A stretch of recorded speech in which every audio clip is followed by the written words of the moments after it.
The United Kingdom has become a mere shadow of the nation that gave us freedom of speech, freedom of the press, a host of other rights that we take for granted but probably should not take for granted. Nobody knows that better than Tommy Robinson. In May of this year, he was arrested for attempting to cover the trial of a sexual grooming gang in the UK for speaking out loud on the sidewalk. He was taken to prison with barely any time to muster a defense. He was tried and sentenced to 13 months in jail. Now, after more than 2 months behind bars in solitary confinement, during which time he was attacked by journalists in the UK. Almost nobody defended him. But tonight he has been released on bail after winning an appeal. Tommy Robinson joins us now for his first and only interview. Tommy Robinson, thank you very much for agreeing to talk to us. I know that you spent the last 2.5 months by yourself in a cell, so you're probably feeling a little bit bewildered to be out. Tell us what it was like for you behind bars. For me, behind bars, the way I was treated, I was taken to a prison with quite a low Muslim population. What I'm known for is criticising Islam, so there's been many planned attempts to murder me and kill me in this country. I was taken to a prison with a low Muslim population of 7%, where things were relatively normal. I was separated from other prisoners, but the prison officers made sure they opened my doors multiple times during the day, and they took me out to play pool and snooker with themselves. I was then taken from that prison and transferred to another prison. And I was transferred to the prison with the largest Muslim population in the UK for a CCAT prison. I was then put on solitary confinement, where I spent 2 months not seeing or speaking to anybody, and they used the reason that I was in danger. Now, they would have had risk assessment before I went there. I was purposely taken to be put in danger so that then that reason could be used to then put me on solitary confinement. And if you think about what has happened in this case, it took a number of hours to take me before court, prosecute me, unlawfully imprison me, and then it took 2 months with the prisons moving me to prevent my legal access, shortening my legal visits, and it took months before I got the opportunity to go before a judge. Once the judge heard what had happened in the trial, we found so many illegal and wrongdoings within this kangaroo court that then it took another 2 weeks before I was freed. And to be honest, this whole encounter, if you talk about, I haven't eaten. I've lost nearly 40 pounds in prison. I had 1 tin of tuna and a piece of fruit a day. I was supposed to be in Her Majesty's prison service, not Guantanamo Bay.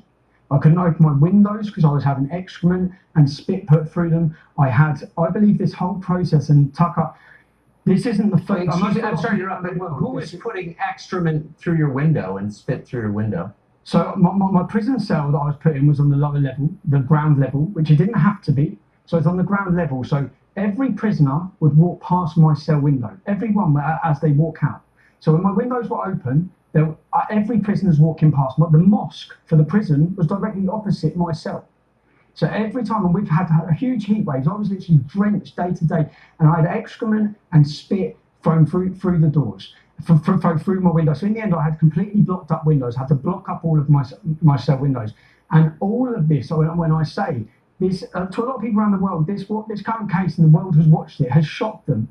For me, this has been nothing new. There's some things I have not spoke about in the past, where in 2012, I spent 5 months in solitary confinement in the British prison. This goes against every human right and every law.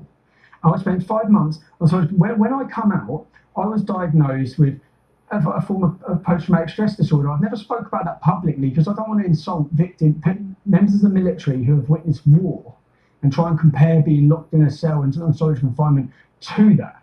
But my medical records are fully aware, that the authorities are fully aware of them, the government are fully aware of them, the prison service are fully aware of them. They know what that did to me. They know what I went through after that. But I guess if we interrupt you, I just want our viewers to understand why this happened to you in the first place. You went to prison in a supposedly free country for expressing unfashionable opinions in public. Did you, with this last round, you've been in jail for 2 months, did you hit anybody? Did you steal anything? Or did you say something the government didn't like? There was a court case going on where 29 people were in court for gang raping up to 100 young children. Now, I stood outside the court and I spoke, and all I done was read a BBC News article that is still online now for millions of people to see. Now, and I was taken, and everyone would have watched the video. They said for a breach of the peace. They transported me to a police custody, And then my solicitor contacted the police custody. Then they emailed my solicitor, which my solicitor has this email saying I was being released. Then they took me in a van back to the court through the back door. They put me up before a judge, and media reports have said that I pled guilty. At no point was I even asked whether I was guilty or not guilty. I was not even told, and I still, to this point now, have not been told and do not know what it is I'm deemed to have done wrong. In a British court of law, for a fair trial for anyone, they have to understand what it is they're being accused of. Contempt of court. That's all I've been told. What contempt of court? I was fully aware outside that court. I made sure to point out that these men are innocent until proven guilty. I said alleged. I was non-confrontational. There is not the judges, and I know the law. The judges have no power to issue reporting restrictions on anybody, on any information that is already in the public domain. I was taken and whisked away, and what we've seen this week is the highest judge in our country has completely condemned this as fraud, completely criticised the handling of this case, the kangaroo court style it was to imprison me. And my biggest concern with it is, at this time, that when this has happened, and so many people, I say thank you to the Middle East Forum, I thank you to Congressman Gosar, I thank you to Ambassador Brownback, thank you to yourself, Tucker, people who come out, because we know that in this country, anyone who speaks about Islam, you can believe him a complete liberal. The minute you mention criticise Islam, you are deemed and attacked by everybody.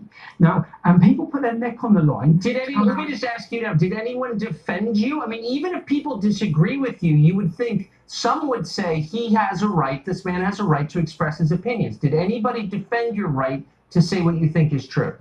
Everyone of authority and every media company and mainstream media lined up to completely do hatchet jobs about why I should be in prison and how I deserve to be in prison. And the worst one, I'm reading a human rights lawyer defending why I should be in prison. Now, I'm in prison, I'm facing absolute, they know what they're doing to me.